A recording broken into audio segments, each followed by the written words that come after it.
Et c'est moins d'un an après que, presque un mois après, que sort au grand jour probablement un des protagonistes de 89 et qui se présente sur les devants de la scène nationale et internationale parce que c'est un colloque international qui a été couvert y compris par des agences de presse étrangères. Et on a choisi une figure emblématique de la guerre de libération nationale qui est le seul grand intellectuel de notre révolution, à savoir l'antillais devenu algérien, Frantz Fanon. Frantz Fanon. Les gens se souviennent de ça.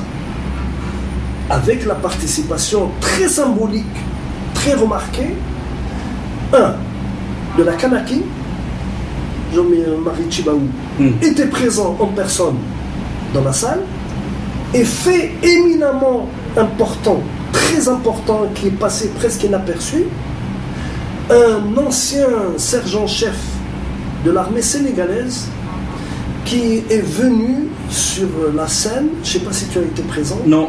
Tu as raté ça? Non, j'ai pas été. Raté. Dommage. Tu l'as raté. Dommage. Et sur la scène, dans une émotion intense, il appelle Mohamed Salah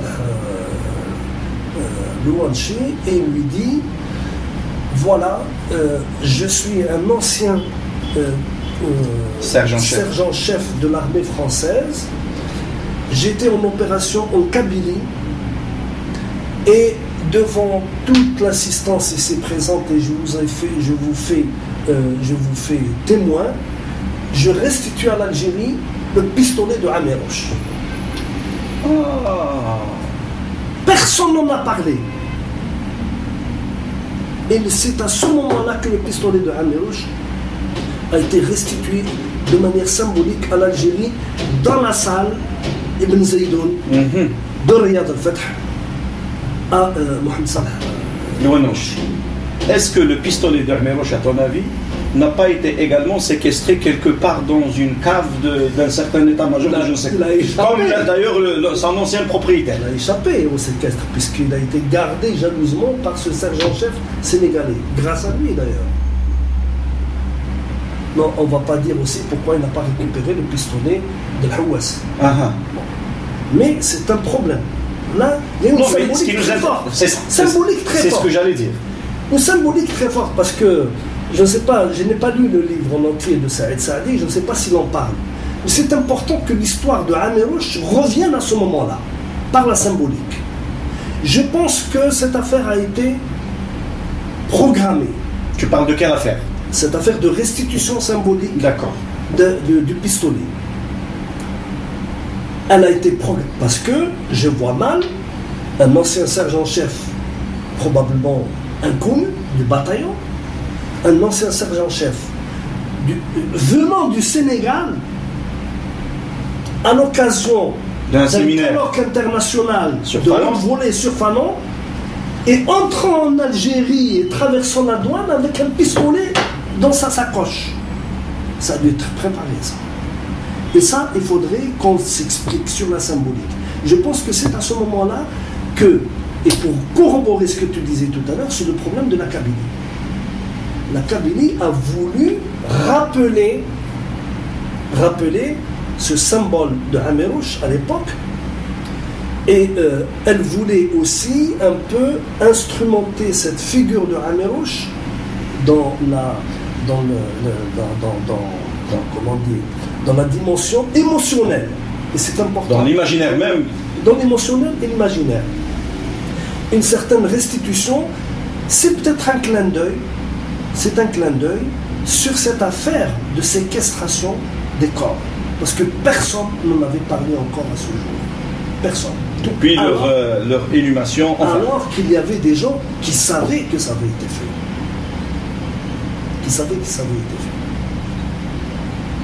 Bon, c'est passé presque inaperçu. Je pense que probablement on n'a pas voulu accorder trop de crédit. On a dû quelque part dire, écoutez, il ne faut pas remuer le couteau dans la plaie. Et c'est pour ça que je pense que Chabli, qui va dire qu'il était au courant, qu'il avait été tenu au courant, mais il le dira plus tard. Il l'a dit tout dernièrement, pratiquement. Il n'en demeure pas moins qu'entre l'information de 89 et 2009, c'est 2009 que Chebdi m'a parlé de cette histoire des corps. Il y a 20 ans. 20 ans. Mais indépendamment de... Bon, maintenant, ça c'est tout un chapitre de débat. Enfin, débat, il faut débat aussi. Oui, parce que malheureusement, ça a pris une tournure qui n'est pas complètement, à mon avis, l'objectif du livre. Parce que vouloir... On ne va pas parler du livre. Oui, c'est pas notre sujet. Et puis, le livre, il a eu suffisamment de commentaires, etc., etc. Saïd Saadé est là pour répondre. C'est à lui de répondre aux gens. Exactement. Mais... dans cette période-là de octobre 88, il y a eu un événement majeur dans la vie politique institutionnelle de l'Algérie. C'est celui de la constitution du 23 février 1989.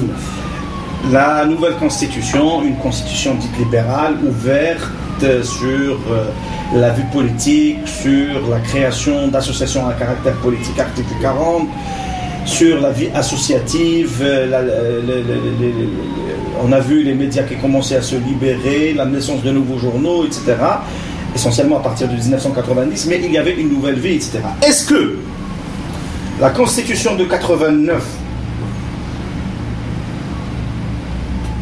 est un moyen de rupture avec les pratiques du pouvoir de jadis, ou un moyen de pérennisation et de perpétuité de ce même pouvoir?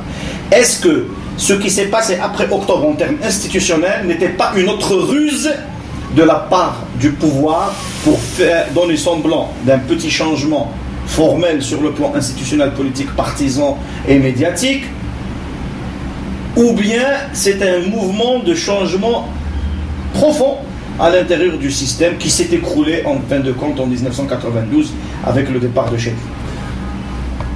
Dans la complexité de la situation qui était celle de ce lendemain de turbulence jamais connue dans l'Algérie indépendante, avec cette ampleur et cette profondeur, je crois que ça tient des deux.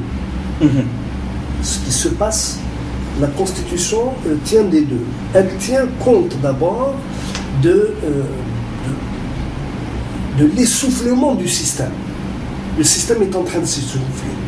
Or, le système qui s'essouffle, c'est lequel? Et c'est intéressant de se poser la question. C'est le système du parti unique. Il ne serait jamais venu à l'esprit et de quiconque, et ça n'aurait jamais pu passer ni être accepté, sauf peut-être sur le plan international. Il n'aurait jamais été admis un démembrement de l'ANP. S'il y a démembrement, c'est démembrement du FLN. Oui. D'accord. Ça, c'est ce qui est le résultat tangible. Démembrement du FLN, ça veut dire quoi?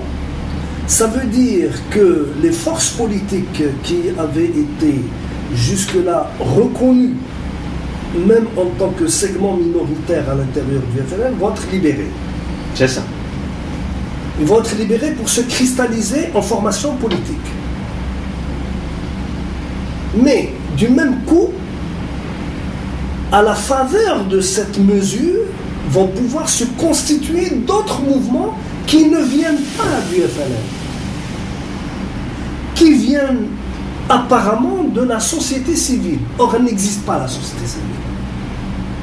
En 88, elle était insensée et sans vraiment indécent de parler d'une société civile en Algérie.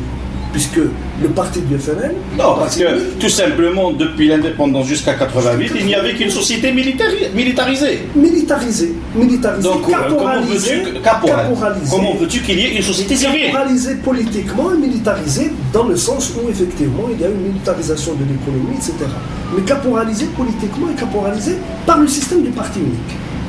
Alors, ce même système du parti unique, et je ne sais pas si tu es d'accord avec moi, qui a échoué à promouvoir des sensibilités organiques à l'intérieur même de son cadre. C'est-à-dire que le parti unique, il a échoué même la pluralité à l'intérieur de son...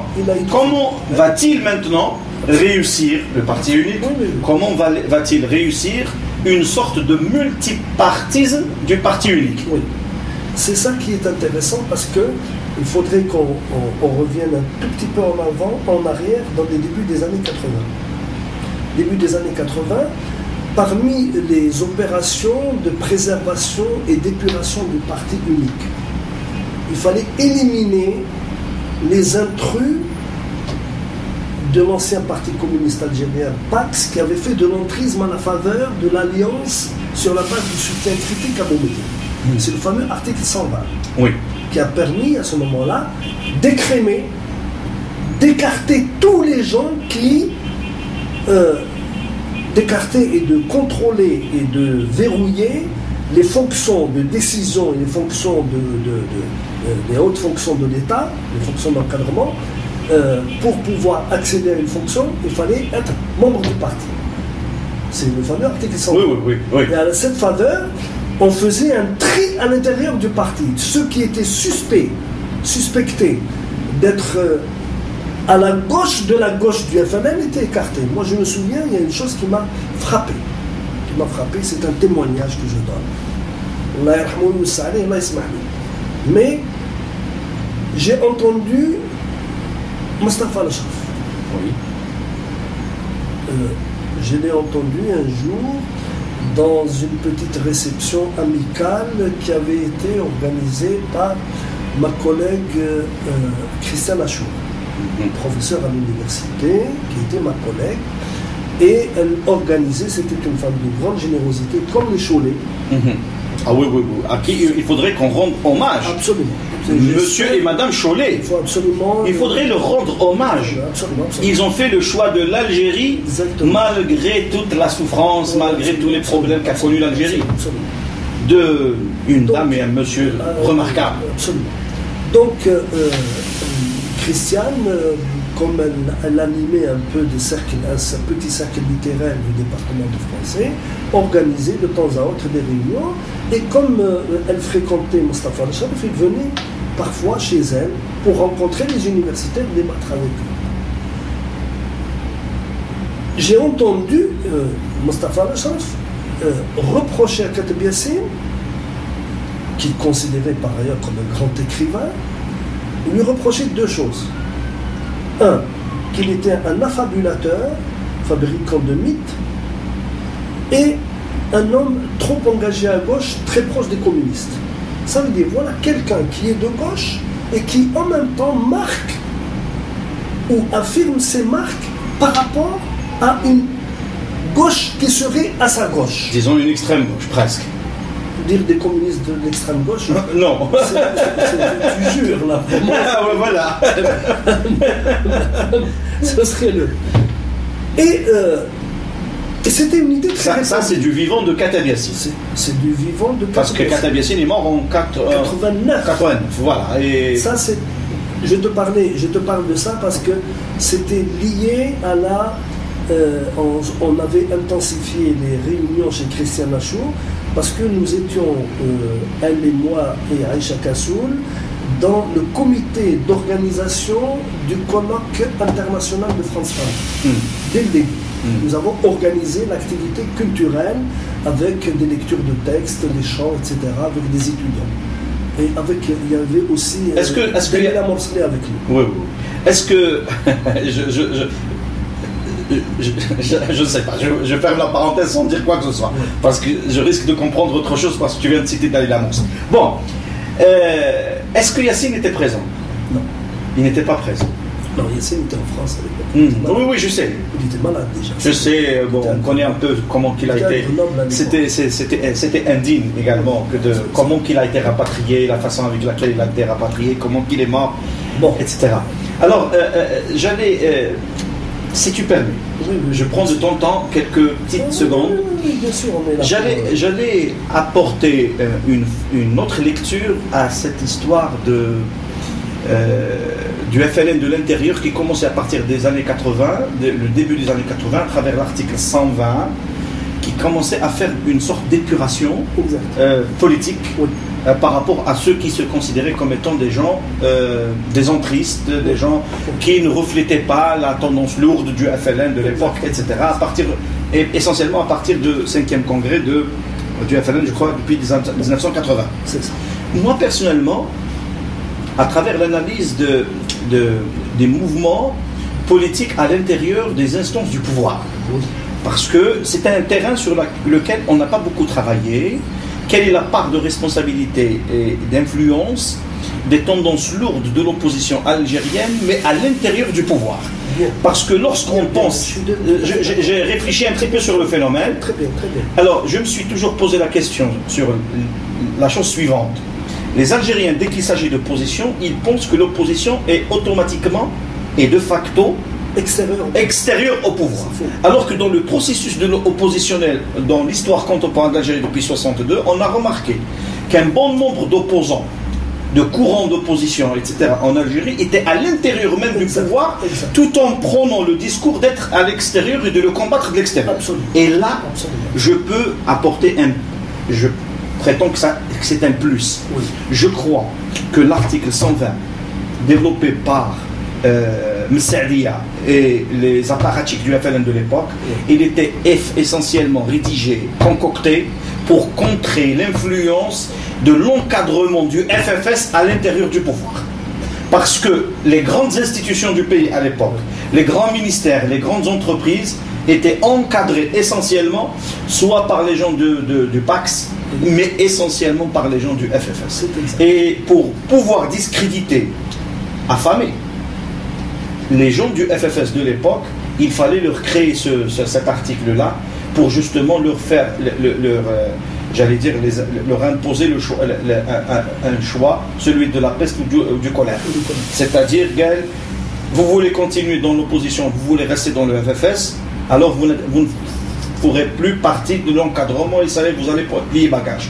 Si vous voulez, intégrer, continuer de bénéficier des privilèges, de la rente, quitter le FFS. Et c'était une façon de détruire le FFS et éventuellement d'autres partis d'opposition qui n'étaient pas aussi puissants que le FFS.